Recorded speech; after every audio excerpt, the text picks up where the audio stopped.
لقد كان لكم في رسول الله أسوة حسنة لمن كان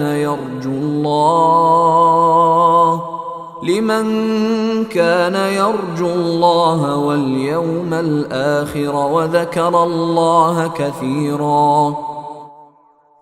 حقیقت یہ ہے کہ تمہارے لیے رسول اللہ کی ذات میں ایک بہترین نمونہ ہے، ہر اس شخص کے لیے جو اللہ سے اور یوم آخرت سے امید رکھتا ہو اور کثرت سے اللہ کا ذکر کرتا ہو۔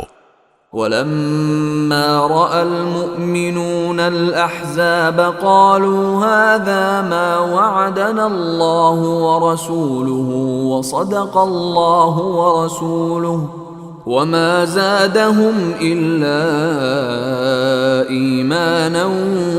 وَتَسْلِيمًا۔ اور جو لوگ ایمان رکھتے ہیں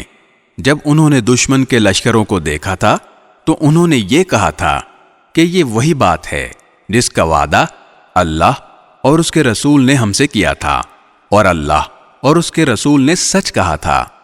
اور اس واقعے نے ان کے ایمان اور تابعداری کے جذبے میں اور اضافہ کر دیا تھا۔